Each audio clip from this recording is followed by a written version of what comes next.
capres, cawapres itu urusannya partai atau gabungan partai.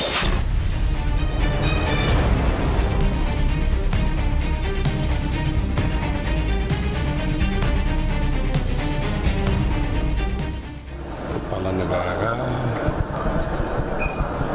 menurut kami sih harus netral ya, tidak boleh cawe-cawe.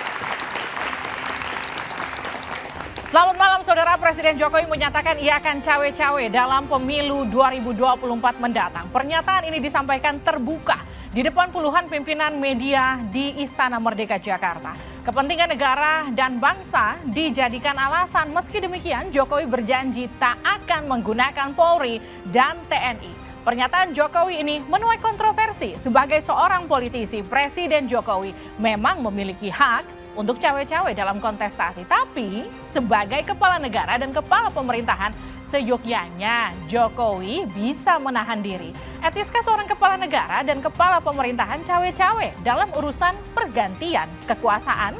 Dan apakah ada jaminan ia tak akan menyalahgunakan wewenang dan kekuasaan? Kita akan membahasnya bersama dengan sejumlah narasumber. Tepuk tangan untuk semua narasumber saya pada malam hari ini. Yang pertama, selamat malam, Arya Bima, Ketua DPP PDI Perjuangan. Mas Arya, selamat malam.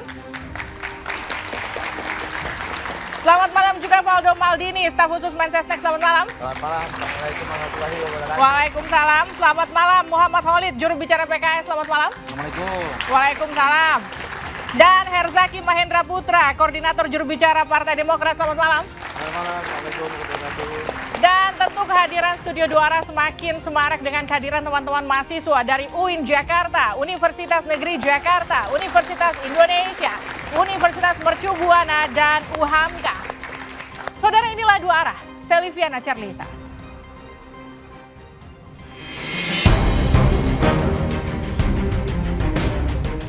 Di depan para pemimpin media, beberapa waktu lalu Presiden Jokowi menyatakan akan cawe-cawe di Pilpres tahun depan. Jokowi berdalih, itu dilakukan demi kepentingan bangsa dan negara. Jokowi pun berjanji tidak akan menggunakan TNI dan Polri. Pernyataan Jokowi ini seolah menanggapi kritik dari Koalisi Perubahan untuk Persatuan yang meminta Jokowi supaya tidak cawe-cawe di Pilpres 2024. Jokowi nggak usah ikut cawe-cawe, Pilpres biar urusan parpol, dan husnul khotimah di 2 tahun terakhir ini saja, insya Allah masyarakat akan mengenang. Biarkan masyarakat punya hak untuk mendapatkan calon presiden tanpa harus ada yang cawe-cawe. Padahal sebelumnya, Presiden Jokowi sudah beberapa kali menyatakan tidak akan cawe-cawe di pemilu 2024. Yang namanya Pilpres itu urusan partai atau gabungan partai. Jangan presiden itu diikut-ikutkan. Tapi sering ketua partai ini dikit-dikit sudah direstui presiden. Bukan cawe-cawe, itu diskusi aja kok cawe-cawe. Diskusi, saya tadi kan sampaikan, saya ini juga pejabat politik, tapi bukan cawe-cawe. Urusan capres, cawapres itu urusannya partai atau gabungan partai. Apa konstitusi yang dilanggar dari situ? Nggak ada. Tolonglah mengerti bahwa kita ini juga politisi, tapi juga pejabat publik. Presiden Jokowi memang sering terlihat akrab dengan dua baca pres, yaitu Ganjar Pranowo dan juga Prabowo Subianto. Di acara bersama para relawan, Jokowi seperti ingin menegaskan pengaruhnya. Namun, hasil terbaru dari survei Litbang Kompas di Mei 2023 merilis sebanyak 90,35% responden menyatakan sangat penting bagi presiden untuk bersikap netral di pemilu 2024. Etis nggak sih seorang kepala pemerintahan cawe-cawe dalam urusan pergantian kekuasaan? Dan apakah ada jaminan kalau dia tidak akan menyalahgunakan wewenang dan kekuasaan?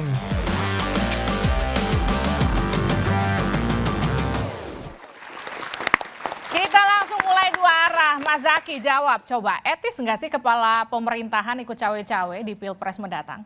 Ya, kalau dari kami melihatnya begini nih, ada dua hal mesti dipahami. Kalau bicara etis tidak etis, jelas. Kalau dari kami tidak etis. Mengapa? Kalau kemudian bersandar pada, oh ini kan cawe-cawe untuk kepentingan negara gitu. Bahwa ini untuk mengamankan pemilu yang demokratis, jujur dan adil. Loh, itu bukan cawe-cawe namanya. Kalau cawe-cawe itu ikut-ikutan gitu. Mengurus, membereskan, melakukan. Lah kalau memastikan pemilu jujur dan adil, demokratis, itu tugas utama seorang presiden gitu loh. Nah kita nggak mau kemudian yang tugas utama ini beliau sampaikan cawe-cawe atau ikut-ikutan. Ini satu hal. Sehingga kesannya nanti loh, berarti kalau ada masalah atau gagal atau ada masalah, bukan saya loh. Kan saya hanya ikut-ikut aja nih. Nah itu kan nggak benar namanya, cuci tangan gitu kan. Nah, tapi yang kedua kalau misalnya bagus, wah dapat kredit beliau.